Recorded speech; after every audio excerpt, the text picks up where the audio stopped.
por este avivamento da palavra de Deus. Juntamente com Daniel, Ezequiel também foi atingido pelo avivamento pela palavra de Deus. A Bíblia diz que o pai de Ezequiel, ele era um sacerdote e estava exercendo a sua função em Jerusalém. Era um filho, podemos dizer, um filho de um pastor que estava naquele lugar. E muitos filhos, eles querem exercer a função do pai. Muitos filhos, eles querem exercer o mesmo trabalho do pai. Não era diferente com Ezequiel. Quando perguntava para Ezequiel o que você quer ser, ele nem podia dizer que ele não queria ser, porque estava na lei que todo filho de sacerdote deveria ser sacerdote. E ele dizia: eu quero ser um sacerdote como meu pai era. Eu quero ser um homem que entrega sacrifícios a Deus como meu pai, ele também entrega. E Ezequiel, ele cresce a sua vida em mente que a qualquer momento ele vai ser um sacerdote na casa do Senhor. Mas chega um certo momento que Deus, ele muda o quadro, não somente para Ezequiel, mas totalmente a nação de Judá seria totalmente modificada através de um plano de Deus. Deus pega uma nação poderosa e envia para Judá, e aquela nação devasta Judá. Na primeira oportunidade, o rei Nabucodonosor, ele pega os sábios, os nobres e os utensílios do templo e leva para a Babilônia. Passa-se outro período, ele pega os homens mais pobres, os menores, os mais frágeis e leva para outra região da Babilônia. E pela última vez, a mais devastadora, quando ele ouviu que no templo do Senhor havia ouro, ele coloca fogo no templo de Israel e rouba todo o ouro, e o templo de Jerusalém é totalmente destruído. A Bíblia diz que Daniel, ele foi para o palácio porque ele era mais instruído, tinha mais conhecimento, tinha mais sabedoria. E enquanto Ezequiel foi levado para as margens do rio Quebar. E um dos salmistas, ele começa a expressar como era viver à margem do rio Quebar, que está no Salmos de número 137, que diz: juntos ao rio de Babilônia, ali assentávamos, sim, nós chorávamos enquanto lembrávamos de Sião. Penduramos as nossas harpas nos salgueiros, nos seus meios, pois lá aqueles que nos levaram cativos nos pedia uma canção, e aqueles que nos consumiram nos pedia alegria, dizendo: canta uma das canções de Sião. E nós dizemos: como cantaremos uma canção ao Senhor em terra estranha? Se eu te esqueci, ó Jerusalém, deixe a minha mão direita esquecer as destrezas. Se eu não me lembrar de ti, apegue-me a minha língua no céu da minha boca. Se eu não proferir, Jerusalém, a minha maior alegria. E ele dizia: lembra-se ao Senhor dos filhos de Edom no dia de Jerusalém, que dizia: arrasa, arrasa até os seus fundamentos. Ó filha de Babilônia, que vai ser destruída, seja feliz aquele que há de te recompensar quando tu servires. Felizes é aqueles que pegam e arrebentam com todos os pequenos contra pedras. Então a única coisa que o povo estava fazendo naquele momento era lembrar de Jerusalém e lembrar dos momentos maravilhosos na presença de Deus. Lembrar dos momentos extraordinários da glória que Deus havia derramado sobre Jerusalém, mas a única coisa que vinha aos seus corações era a tristeza, porque ele desagradou o Deus Todo-Poderoso. E muitas das vezes o nosso inimigo nos leva à margem do rio da Babilônia, nos leva a um lugar específico depois de ter destruído a nossa Jerusalém, a nossa comunhão com Deus, e ele agora começa a zombar de nós, dizendo: canta uma canção que você cantava ao Senhor. E na nossa fraqueza, na nossa pequenez, nós dizemos: nós não podemos cantar ao Senhor, porque nós estamos longe da presença dEle.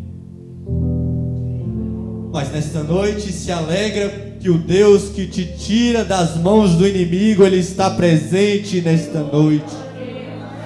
O Deus que te arrebanha das mãos do inimigo, Ele está presente nesta noite. Nós podemos dizer, como o salmista Davi diz: eu estava em um lugar de lago de lama imundo, mas Deus me arrancou de lá, colocou os meus pés sobre uma rocha e colocou um novo cântico na minha boca.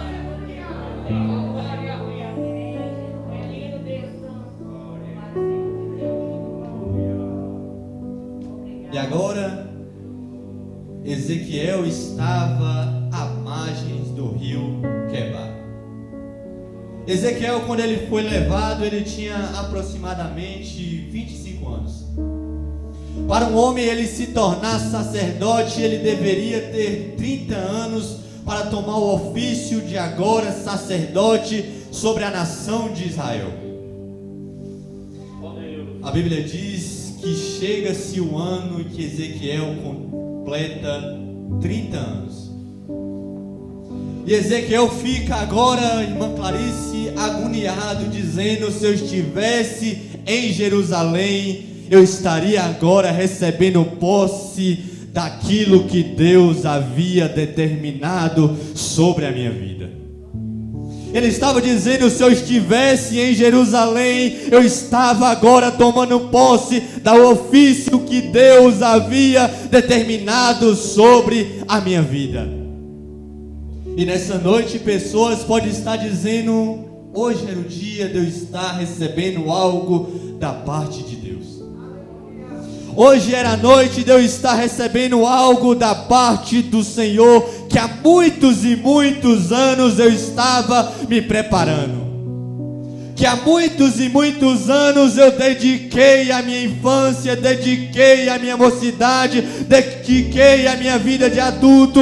Era hoje que eu ia receber da parte de Deus alguma coisa. Mas Deus mudou a rota da vida de Ezequiel. E enquanto Ezequiel estava pensando que ele iria ser consagrado por homens, ele iria receber algo da parte dos homens, mas Deus havia mudado a rota da vida de Ezequiel. Ele estava dizendo: Ezequiel, não vai ser homens que vai te consagrar, mas vai ser eu mesmo que vou descer do céu e vou entregar algo extraordinário na sua vida. É o que Deus está dizendo para pessoas: não espera do patrão, não espera do pai, não espera do pastor, não espera do líder, algo que você está tramando dentro do seu coração, mas espera de Deus, porque o que Ele tem para ti, pode ter certeza que vai ser muito mais extraordinário para a sua vida. Ezequiel não seria consagrado por homens, mas seria consagrado por Deus. A Bíblia diz que Deus, Ele leva Ezequiel em uma visão, no capítulo de número 1, e começa a mostrar segredos extraordinários do céu. Começa a mostrar coisas lindas que Ezequiel nunca imaginaria se ele estivesse no ofício de sacerdote. Deus muda a história de Ezequiel. E às vezes Deus, para cumprir algo na nossa vida, muitas das vezes Ele nos tira da nossa terra. Muitas das vezes Deus nos tira da nossa família. Deus nos tira do nosso ofício com o único propósito de glorificar e exaltar o nome dEle. Vamos abrir um parêntese rapidinho. Para Deus cumprir algo na vida de José, primeiro Deus tirou José da família, depois tirou ele da casa de Potifar, Depois levou ele para a prisão, tirou da prisão e colocou entre os governadores do Egito. Antes de Deus entregar algo na nossa vida, primeiro Ele nos deixa maduros, nos tirando da casa do Pai. Depois Ele nos tira do tempo de bonança que era na casa de Potifar. Nos leva para um tempo de coisas difíceis que é na prisão, para nos colocar, para assentar entre os governadores. Eu creio que tem gente que passou pelo processo de retirada da casa do Pai, da casa da bonança, da casa da luta, e está recebendo agora a unção de governar da parte de Deus.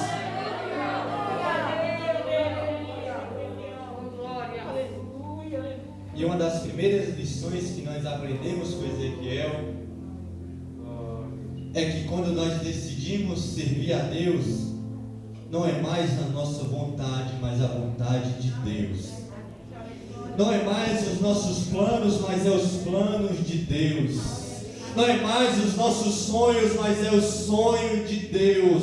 E quando nós saímos destes propósitos, quando nós saímos desse plano que Deus tem sobre a nossa vida, nós podemos conquistar tudo, mas nós não vamos conquistar nada, porque o mais importante é ter comunhão com Deus. O mais importante é estar conectado nos projetos de Deus na nossa vida.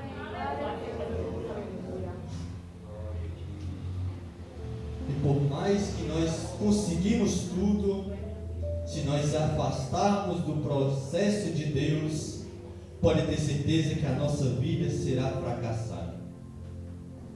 Pode ter certeza que a nossa vida vai ser vazia. Não vazia de bens, não vazia de pessoas do nosso lado, não vazia de coisas que o mundo pode nos oferecer, mas vazia da presença de Deus. Longe da graça de Deus, longe da glória de Deus. E a glória de Deus, ela é extraordinária. Ela não nos promete das coisas humanas, mas nos promete das coisas espirituais. Quando nós dizemos estamos sozinhos, mesmo cercados de amigos, mesmo perto de família, pessoas, mas nós nos sentimos sozinhos, é porque nós estamos ausentes do processo de Deus na nossa vida.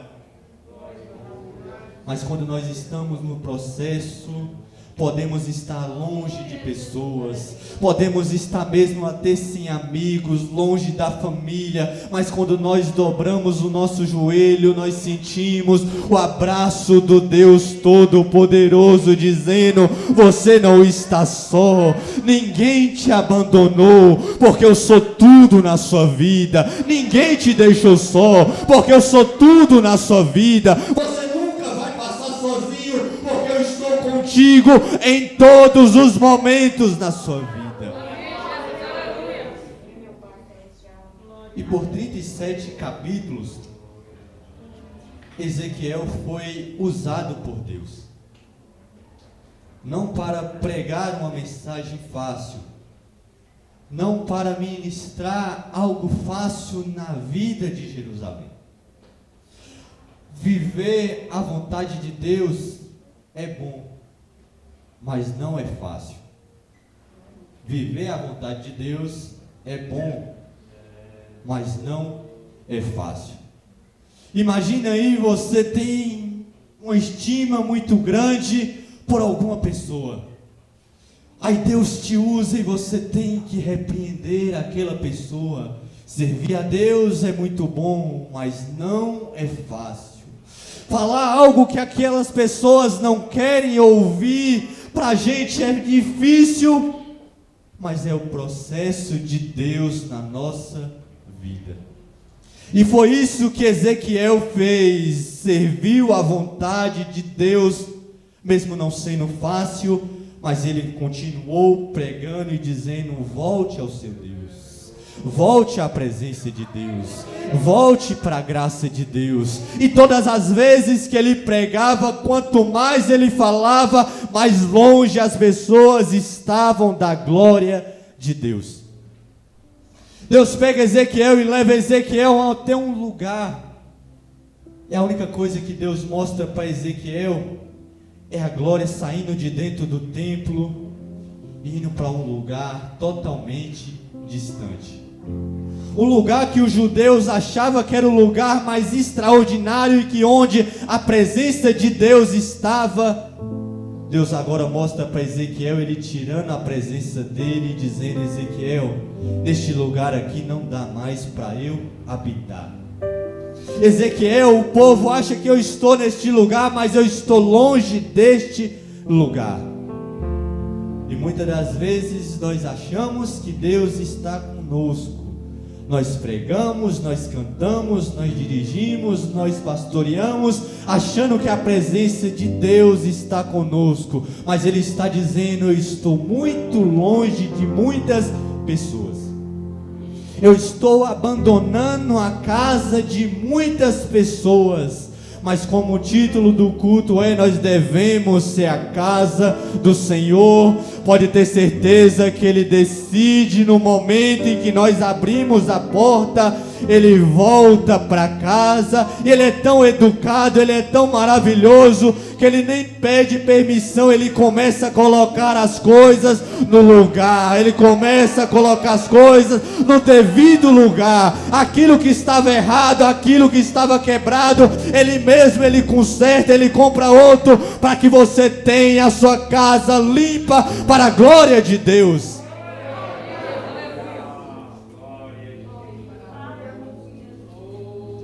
Aí agora chega no capítulo a qual a gente leu.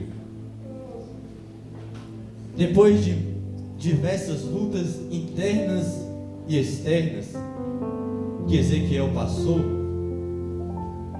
Deus agora pega, podemos dizer, na mão de Ezequiel e diz: Ezequiel, vamos agora visitar um lugar.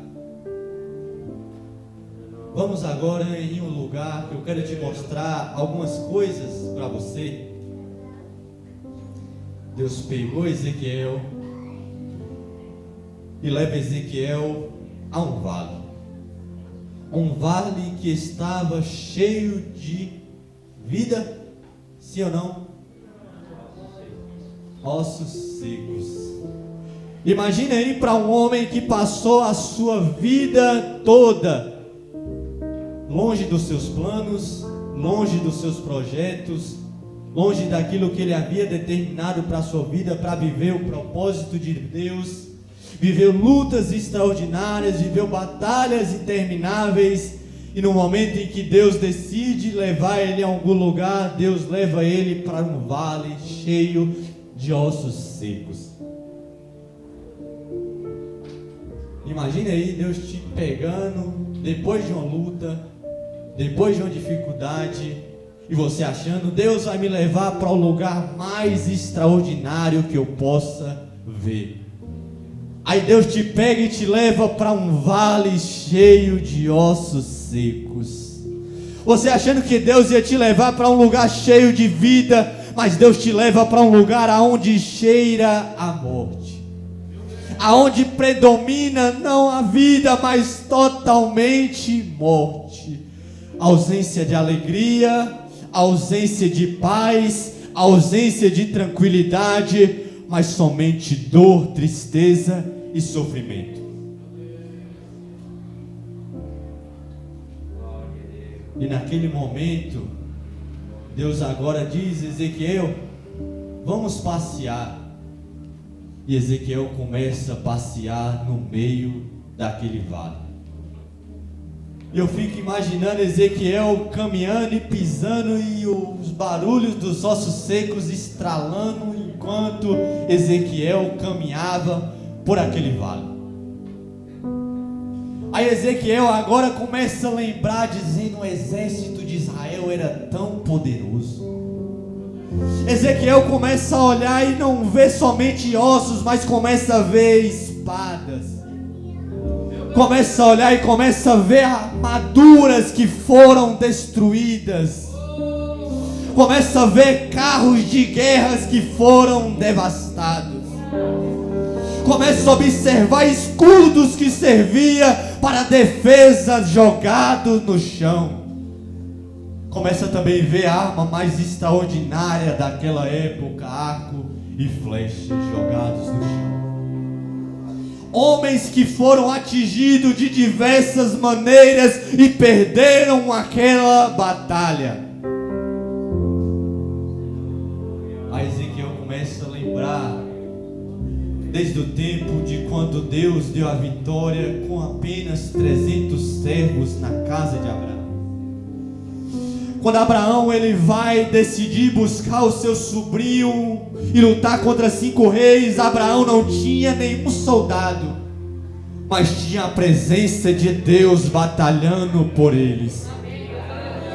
Aí Ezequiel começa a lembrar de quando Golias está afrontando Israel, e o menino se levanta sem nenhuma perspectiva de batalha, sem nenhuma armadura poderosa, sem nenhuma arma de guerra, mas ele vai enfrentar o gigante filisteus, e Deus dá a vitória, não porque Davi era poderoso, não porque Davi tinha uma arma extraordinária, não, porque Davi tinha a presença de Deus.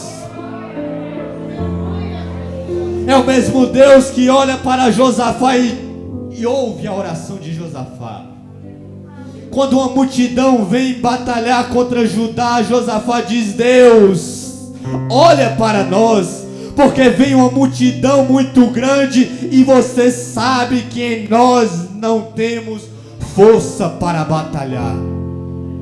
E Deus guerreia por Judá. Mas naquela guerra, naquela batalha, não havia glória, não havia despojos que o inimigo deixava para ser saqueado depois da derrota, mas havia somente armas jogadas pelo caminho. E naquele momento, não só podia ser Israel derrotada, não era somente Israel derrotada naquele momento, mas também poderia ser o profeta de Deus que estava com a sua vida derrotada. Mesmo ele sabendo que ele estava fazendo a vontade de Deus, e eu já disse, fazer a vontade de Deus é bom, mas não é fácil. Um homem que viveu a sua vida pregando e dizendo volte ao seu Deus, e ninguém se converte. Imagina aí o psicológico daquele homem dizendo: será que Deus estava comigo verdadeiramente? Será que Deus estava lutando comigo nessas batalhas? E ele começa a ver a espada jogada no chão. Ele também começa a ver o seu escudo jogado no chão, que ele se defendia dos ataques do inimigo. A sua armadura estava destruída, jogada no chão. E nessa noite, Deus está falando com pessoas que as lutas, as provas, o inimigo fez ele pegar a sua espada e jogar no chão. Fez ele pegar o seu escudo e jogar no chão. Fez ele tirar a sua armadura e jogar no chão, dizendo: eu não vou mais batalhar, eu só vou esperar a morte espiritual vindo sobre a minha vida. E nessa noite, pessoas podem estar desistindo da sua caminhada cristã, dizendo: Deus, eu não quero mais. Muitas pessoas podem estar com o seu coração dizendo: hoje é o meu último culto e eu não volto mais para a casa de Deus. Olha a minha espada no chão, olha o meu escudo no chão, olha a minha armadura jogada no chão. Muitas pessoas também podem estar sendo menos radical, dizendo: eu não quero mais pregar, eu não quero mais cantar, eu não quero mais liderar, eu não quero mais reger. Algumas pessoas podem estar tão magoadas com alguém dentro da sua família, que está dizendo: a minha família, a partir de hoje, acabou. Não tem mais família, só vai ser eu e Deus.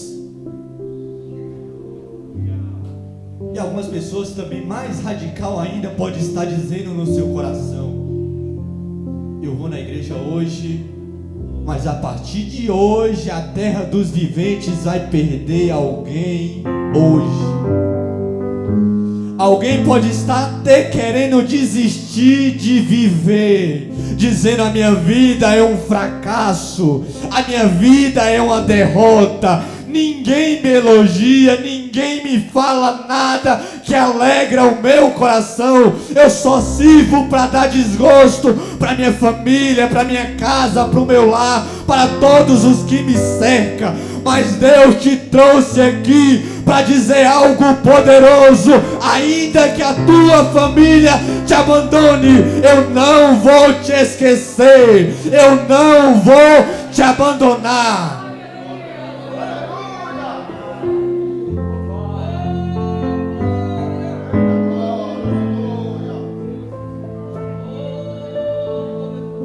Deus está dizendo para alguém: não temas, porque eu estou contigo. Não te assombre, porque eu estou contigo. Você pode estar desistindo dos projetos, dos sonhos, dos ministérios, da família, ou até mesmo da vida, mas Deus está dizendo: não desista não, porque nesta noite eu te tomo pelas mãos e te digo: não temas, porque eu sou teu Deus.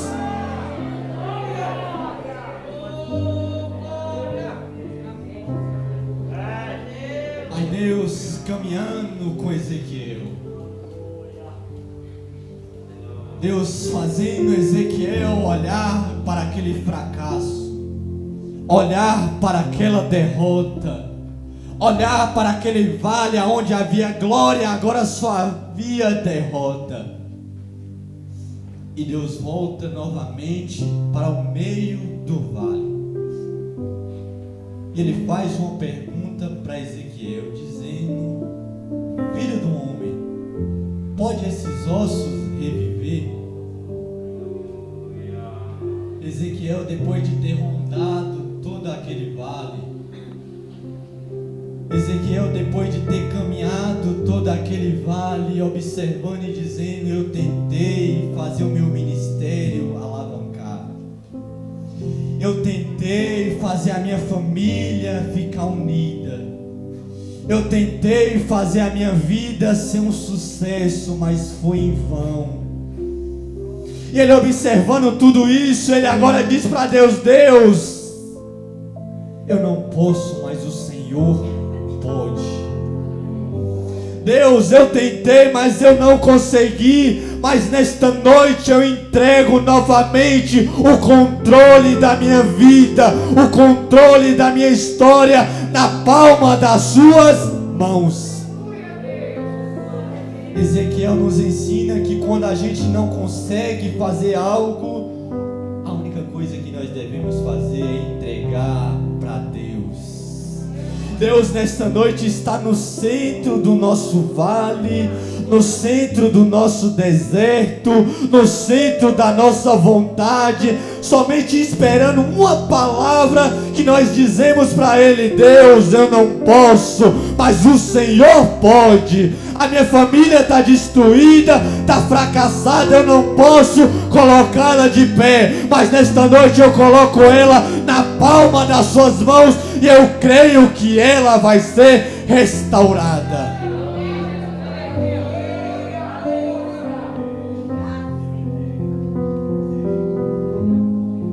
Quando nós colocarmos o Senhor no centro da nossa vontade e entregar para Ele tudo, pode ter certeza que vai vir uma resposta de Deus. Pode ter certeza que vai vir uma resposta de Deus. A Ezequiel esperando o que Deus ia falar.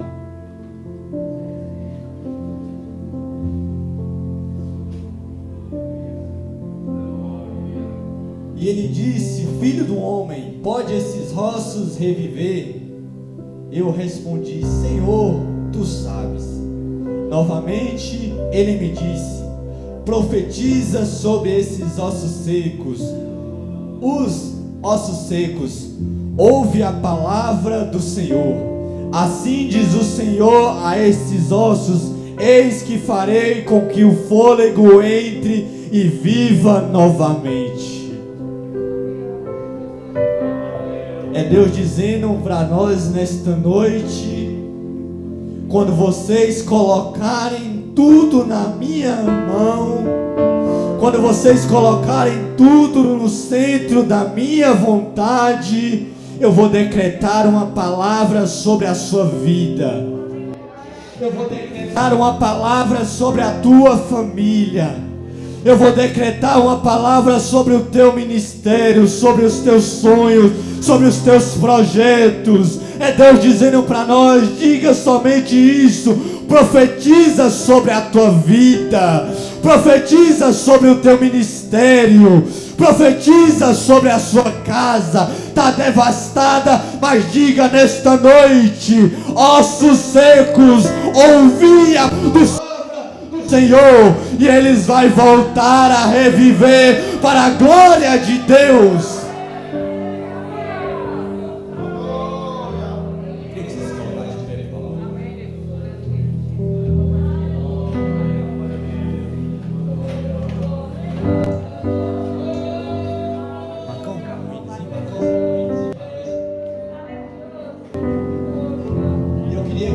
Eu queria que você se imaginasse no lugar de Ezequiel, caminhando aquele vale, andando pelos ossos secos,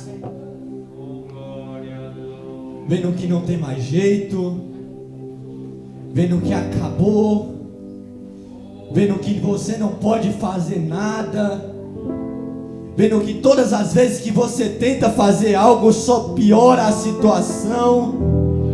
Todas as vezes que você tenta colocar as suas mãos, a situação só fica pior a cada dia. É Deus te pegando pelas mãos e fazendo caminhar sobre este vale. É Deus pegando você pela mão e dizendo: Ezequiel, nesse vale você não pode fazer nada. Ezequiel, na tua vida você não vai conseguir fazer nada se eu não estiver presente na sua vida. Ezequiel, todos os projetos que você tentar fazer, se não tiver a minha presença, vai ser como esse exército aqui, ossos secos e mortos. Faça como Ezequiel, conversa com Deus dizendo: Deus, eu estou vendo que a minha situação está difícil.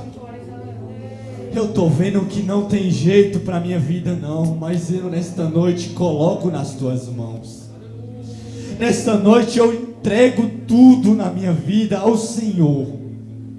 Meus sonhos, meus projetos, minha família, minha casa, nesta noite não é mais minha, mas agora a partir de agora é do Senhor. E Deus está ouvindo o que você está dizendo para Ele. E Ele diz para você nesta noite: profetiza agora sobre a tua vida, porque vai voltar a reviver tudo aquilo que estava morto. Profetiza sobre a tua vida que aquilo que havia morrido, Deus vai trazer à existência novamente a partir desta noite.